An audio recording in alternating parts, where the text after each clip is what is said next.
Machine बनवाई है, corona की वैक्सीन तैयार हुई, एक मशीन बनवाई है कि किसके अंदर देशभक्ति का पारा कितना है। सर हो सकता है आपको झटका लग जाए, देशभक्ति स्लीव पे नहीं चलती है, यहां रहती है दिल में, उसका सीने से कम ताल्लुक। सर मैं पहले भी इस सदन में कह चुका हूं कि देश कागज पर बना नक्शा नहीं है, देश सिर्फ सेना पुलिस के जवान जनगण मन वंदे मातरम नहीं है, देश रिश्तों से बनता है। सर शास्त्र के ज्ञान से भी चकित हूं कि जिस दिल्ली पुलिस के जवान को आप किसान के खिलाफ खड़ा कर रहे हैं, कभी दिल्ली पुलिस का सोशल प्रोफाइल देख लीजिए। इन इलाकों से जिन इलाकों में यह आंदोलन ज्यादा प्रबल है, वहां का एक बच्चा सरहद पे रहता है, एक बच्चा पुलिस में रहता है और एक बच्चा खेत में रहता है। आप इन बच्चों को वो जायदाद के लिए नहीं लड़ रहे, आपने उन्हें भिड़ा दिया। कई सरकारें पुल बनाने के लिए लाई जाती हैं, चाहे नदियों पर पुल हो या रिश्तों का पुल हो, आपने तो पुल के बदले दीवारें खड़ी कर दी, वो भी कटीली। सर हमने आंदोलनों को न जाने किस नजरिए से देखना शुरू किया है। महोदय, माननीय सभापति महोदय, आपने भी देखा होगा वो सरिया, वो कील, वो खाई। सर मैं सरहद पे कभी गया नहीं हूं, लेकिन जो तस्वीरें सरहद की देखी हैं वो भी ऐसी नहीं देखी है। किससे लड़ रहे हैं आप? अपने किसानों से लड़ रहे हैं, और वो क्या कह रहे हैं? आपसे चांद नहीं मांग रहे हैं, अपना हकूक मांग रहे हैं। और हम में से किसी को यह मुगालता ना रहे, किसी को चाहे सत्ता पक्ष हो या प्रतिपक्ष हो, कि किसान और खेतीहर समाज की बेहतरी आप किसानों से बेहतर समझते हैं। नहीं, वो अपनी बेहतरी बेहतर समझते हैं। आप उनको समझाने चले कि तुम्हारे लिए हम कानून ला रहे हैं, बहुत बढ़िया कानून है, क्यों समझाने की जरूरत पड़ रही है? क्यों खालिस्तान पाकिस्तान टुकड़े टुकड़े एंगल लाने की जरूरत पड़ रही है? अरे हमारा लोकतंत्र बहुत मजबूत है, किसी के एक ट्वीट से कमजोर नहीं होगा।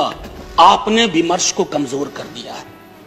कॉलेज का विद्यार्थी था, हमने देखा है कि पंजाब और पूरे मुल्क ने क्या भुगता है। सक्रिय राजनीति में आपने देखा कि पूरे देश ने, हमने सिर्फ प्रधानमंत्री नहीं खोया, हमने हजारों लाखों जानें गंवाई। कुछ तो सीखे इतिहास से। इतिहास दोहराता नहीं है, लेकिन इतिहास प्रेरणा देता है, इतिहास निर्देश देता है, और हम उन निर्देशों को सुनना नहीं चाह रहे। शाम ढले, खालिस्तानी जमा हो गए, पाकिस्तानी जमा हो गए, टुकड़े टुकड़े गैंग जमा हो गए, नक्सली जमा हो गए, माओवादी जमा हो गए। सर सबसे बड़ा टुकड़ा टुकड़ा गैंग वो है जो अपने भारत माता की संतान की पीड़ा को करुणा से ना समझे, दंभ से देखे, गुरूर से देखे। दंभ और गुरूर लोकतंत्र की जुबान नहीं। सभापति महोदय, इस सदन ने, इतिहास ने इससे बड़े आंकड़े देखे हैं। कहां बिला गए, कहां गुम हो गए, किसी को पता नहीं। आंकड़े नहीं इतिहास तय करते हैं, आंकड़ों के पीछे की संजीदगी और संवेदना इतिहास तय करती है। आपका हाई पॉइंट क्या है, आपका लो पॉइंट क्या है, आप फेल हो रहे हैं उसमें। आपके माध्यम से रिक्वेस्ट कर रहा हूं, हाथ जोड़कर आप दर्द समझिए किसानों का। सर पूस की सर्द रातों में, माघ की सर्द रातों में सड़क पर रहना आसान नहीं होता। पानी बंद कर दिया गया, शौचालय बंद कर दिए गए। सर इस तरह के पोजीशन, इस तरह का अग्रेसिव पोस्चर हमने तो अपने कुछ पड़ोसी मुल्कों के लिए भी नहीं सुना, जो अंदर तक आ गए। सर लाल आंखें वहां होनी चाहिए, कहां हम आंखें लाल कर रहे हैं? ये किसान आपके हैं, ये किसान मेरे हैं। अगर एक दिन इन्होंने हड़ताल कर दी, एक दिन तय कर लिया कुछ नहीं, सर संसद बंद हो जाएगी, सरकारें बंद हो जाएंगी, क्या होगा पता नहीं। पंचतंत्र में एक कहानी है, एक चित्ररथ नाम के राजा हुआ करते थे। उनके पास एक विशाल सरोवर था, और उस सरोवर में सर छोटे छोटे खूबसूरत हंस बहुत सारे थे। वो 6 महीने पे एक पंख गिराते थे और राजा को पंख दे देते थे। बीच में एक सोने का, तथाकथित सोने का के पंख वाला एक बहुत बड़ा पक्षी आया। उसने कहा मैं इस सरोवर में रहूंगा।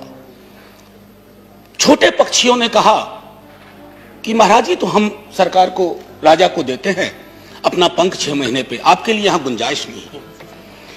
वो सोने के तथाकथित पंख वाला पक्षी वो पहुंच गया राजा के पास। उसके सिपाह सलारों को कहा कि देखो ये तो तुम्हारी बात नहीं मान रहे हैं, और कब्जा करके बैठे हुए हैं सरोवर पे। राजा ने अपने सिपाही भिजवा दिए, सारे हंस मार दिए सर, और वो जो सोने के तथाकथित पक्षी, बड़ा विशाल पक्षी था सर, वो भी उड़ गया। मैं इसका संदर्भ छोड़ता हूं अपनी सरकार पर, सत्ता प्रतिष्ठान पर। इंतजार करिए, अभी जमेगा। हमारे यहां बिहार में कहते हैं कि दूध में जोड़न ढंग से पड़े तो दही बढ़िया जमता, अभी जोड़न डाला नहीं है। माननीय राष्ट्रपति जी का अभिभाषण जब समकालीन यथार्थ से, दुख और दर्द से, रंजो गम से मीलों दूर खड़ा हो तो कैसे शामिल हो जाएं माननीय सभापति महोदय। लोकतंत्र में तो हम सुनते थे कि सुनना और सुनाना दोनों लोकतंत्र की अद्भुत कला होनी चाहिए। आप सुनाने में यकीन करने लगे हैं, सुनना आप भूल गए हैं, खास करके इस टर्म में तो बिल्कुल ही भूल गए हैं। एनीवे सर, एकालाप और वार्तालाप का फर्क समझना चाहिए। There is a difference between monologue and dialogue. आपके साथ दिक्कत है कि आप मोनोलॉग को डायलॉग का कपड़ा पहनाते हैं। ऊपर से मैंने माननीय मंत्री महोदय को सुना जो वार्ता में थे, उन्होंने कहा कि हमने ये दिया, हमने वो दिया, हमने ये दिया। सर, लोकतंत्र में खैरात की जुबान नहीं होती है। आप देने वाले कौन होते हैं, हम देने वाले कौन होते हैं? अरे दे तो वो रहे हैं, 303 का आंकड़ा उन्होंने ही दिया आपको, और आगे के 3 और 0 कब उड़ा जाए ये भी वही तय कर देंगे। इसलिए ये जुबान बंद करिए। अभी कई लोग हैं जो जयप्रकाश जी के आंदोलन से निकले हुए हैं, इंक्लूडिंग सभापति महोदय। जेपी की आंदोलन की कल्पना करिए, अगर जेपी को इन खाई, बाड़ों, कटीले तार देखना पड़ता तो क्या होता सर। कई मित्र हमारे बिहार से भी हैं जो जेपी आंदोलन से निकले हैं। एक बार सोचे दलीय दायरों को छोड़ करके कि आंदोलन को डील करने का क्या यह नजरिया उचित है। आप कहिएगा नहीं। मैकबेथ से बहुत चीज हम सीखते हैं। शेक्सपियर ने ना जाने अद्भुत चीज लिख दी है। टेम्परेंस बहुत जरूरी है सत्ता प्रतिष्ठान में। कद तब बढ़ता है जब पद की गरिमा को आप समझते हैं रहते। वहां जब बैठता हूं ना तो दल से ऊपर लोग सोचते हैं।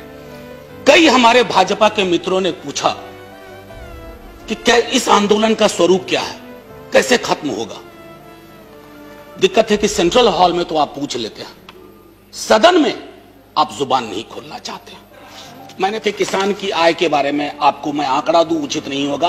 आपके पास आंकड़ों का भंडार है, आप तो आंकड़े तैयार कर लेते हैं, बल्कि कभी कभी पका भी लेते हैं प्रेशर कुकर में। इतना कहूंगा मैं कि आप बिहार के मॉडल को, हम तो सोच रहे थे कि बिहार को, आप ही की सरकार को दोष नहीं दे रहा हूं, बीती कई सरकारों ने बिहार को लेबर सप्लाई का स्टेट बना के रख दिया है। हमारा काम है मजदूर भेजना पूरे देश में, और हमने कोरोना के काल में वो सब देखा है। Recently you have said nationalism and patriotism is not simply sloganeering Bharat Mata ki jai, Jai Hind या Jan Gan Man. No sir, the greatest act of patriotism is speak about the well-being of the nation, and that does not mean that I should stand in the orchestra party of the government forever and always.